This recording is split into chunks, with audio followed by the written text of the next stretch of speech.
The Japanese fighter aircraft Mitsubishi Zero dives at 500 kilometers per hour with its 20mm cannons locked onto a target that seems to float above the jungle.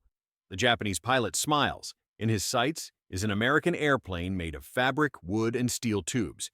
It is an execution, not a battle. But at the exact moment he pulls the trigger, the small airplane in front of him does the impossible. It simply stops in midair. The Japanese fighter, moving too fast for its own safety, flies straight past the target, nearly colliding with the trees as the pilot tries to understand where his prey has gone. It sounds like a magic trick or a mistake in war reports, but this story is real. It happened repeatedly in the skies over the Pacific and over Burma, documented in military records that prove how mastery of the laws of physics overcame brute force. To understand how this was possible, we need to look at the so-called L-birds, also known as liaison aircraft. In the Air Force hierarchy, they were seen almost like toys. The Stinson L-5 Sentinel and the Piper L-4 Grasshopper had no armor, no self-sealing fuel tanks, and not a single machine gun for defense. They were adapted civilian airplanes, designed to be light enough to take off from dirt roads or pasture fields. The fragility of these airplanes was absolute. If a single projectile hit the fabric fuselage, it would pass straight through the aircraft from one side to the other without encountering any resistance at all. And yet, these paper toys carried the most dangerous weapon in the entire Army, a radio. The pilot of an L-bird was an artillery observer. When he spotted an enemy position, he did not fire machine guns. Instead, he called in hundreds of heavy cannons that could wipe out an entire regiment in a matter of minutes. The Japanese knew this. They hated the small observation airplanes more than any B-17 bomber. There were direct orders that any Japanese fighter should abandon its primary mission to shoot down an L-bird the moment it spotted one. For American observation pilots, the sky was a place of constant vigilance and silent terror, where the only real defense was a deep understanding of aerodynamics, something fighter pilots, in their pursuit of speed, had largely forgotten.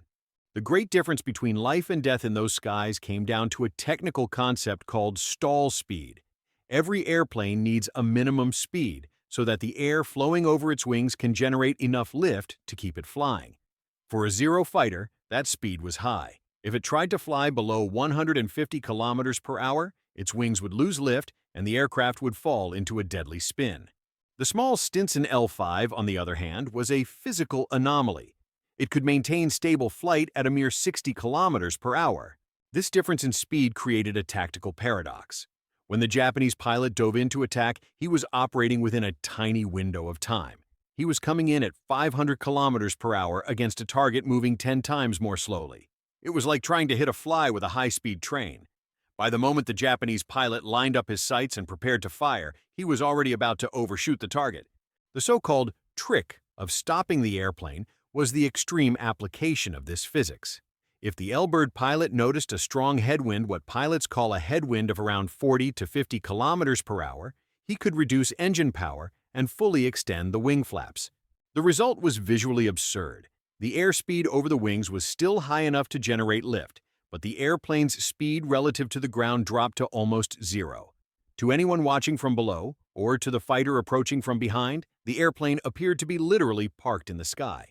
The Japanese pilot, coming in with an overwhelming linear motion, had no way to slow down. At the instant he realized the distance was closing far too quickly, it was already too late. He streaked past the L-bird like a wasted projectile. Before he could make the wide, heavy turn required for another attack, the small American airplane had already dived down to treetop level or changed direction abruptly. But surviving the first attack was only the beginning. The real challenge was the cat-and-mouse game that followed. The L-bird pilot knew he could not defeat the fighter in a straight line, so he took the fight to places the fighter could not go, deep into narrow ravines and right along the tops of the forests. He used the agility that came from his low speed to make turns so tight that the Zero, if it tried to follow, would smash its wings against the mountainsides or suffer a structural failure from the force of gravity. This war of nerves at the very edge of physics demanded that the pilot of the small L-bird know the terrain like the palm of his hand. While the Japanese fighter dominated the higher altitudes, the observation pilot operated in what was known as dead space. He flew so low that the airplane's wheels often brushed the highest leaves of the jungle trees. For the Zero pilot, looking down and trying to spot an olive-green aircraft against the endless green of the forest was like trying to find a moving needle in a haystack. When the Japanese pilot managed to reacquire the target, he tried a new tactic, the side attack. He knew he could not come in from behind because of the speed difference, so he attempted to cross the small airplane's flight path and fire a flanking burst. But the L-bird pilot had almost total peripheral vision, thanks to the acrylic windows that wrapped around nearly the entire cockpit. As soon as he saw the fighter diving in, he performed what was called the stall dive. He cut the engine completely, let the nose of the airplane drop, and plunged toward the ground, regaining control only a few meters above the earth. For the Japanese pilot, this maneuver looked like a kill. He saw the American airplane drop abruptly and believed he had won through sheer pressure. But seconds later, when he glanced in his rearview mirror, there it was again, the small, paper airplane climbing back up, calmly hovering over the trees. Frustration began to take hold of the enemy. The fighter pilot, trained for epic duels against other metal fighters, felt humiliated at being unable to destroy a vehicle that seemed like a relic from another era. What the Japanese pilot did not realize was that with every minute he spent trying to shoot down the small airplane, he was flying straight into a deadly trap. The L-bird pilot was not just escaping, he was acting as bait.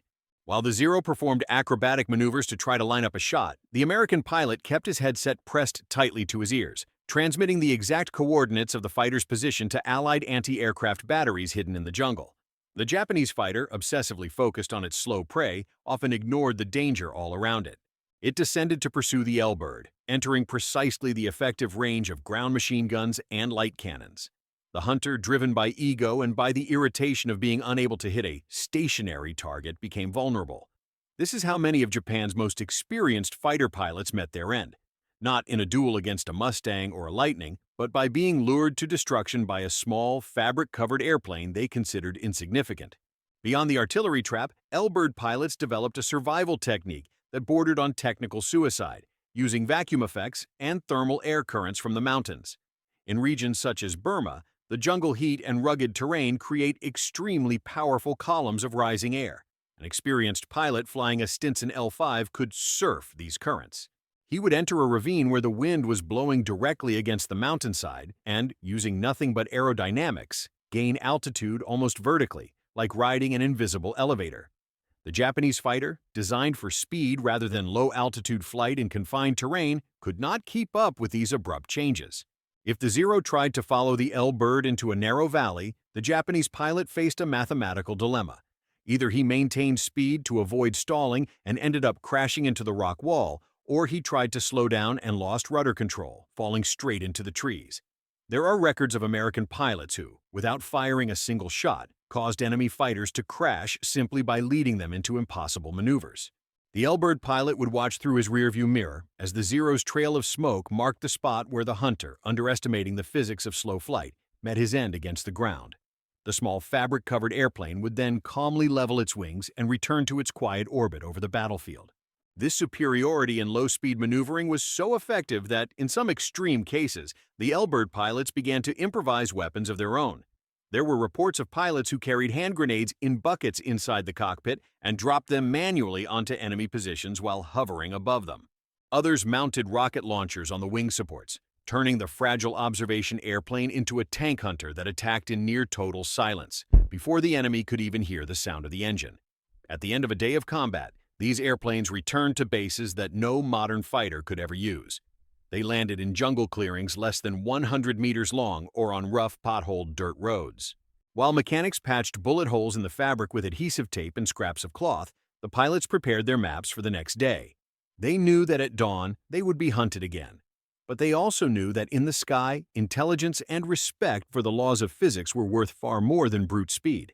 The final recognition of these airplanes and their pilots came with the understanding that, without them, the great victories in the Pacific would have been impossible. The Allied High Command realized that the success of an entire division depended on that lone man, sitting in a structure of tubes and fabric, defying death on every flight. They were called L-birds, but among the ground troops, they were known as the Glass Angels. The tactic of stopping the airplane in the sky became a legend among fighter pilots. To this day, in aviation schools, the example of the L-5 Sentinel is used to teach that agility and a deep understanding of the limits of your machine can overcome pure technology. Those pilots proved that, in a world of ever more powerful engines, the greatest advantage was still the human mind and the courage to face danger and choose not to accelerate, but instead to master the space where no one else dared to fly. When the war ended, many of these airplanes were simply left behind or sold as scrap, but the stories of their impossible escapes endured. They did not have the glory of the fighters that shot down dozens of enemies, but they earned the respect of every soldier who was saved by their coordinates and of every enemy pilot who, in frustration, watched his prey disappear in midair. This was the real account of how slow flight defeated extreme speed in the skies of the Second World War.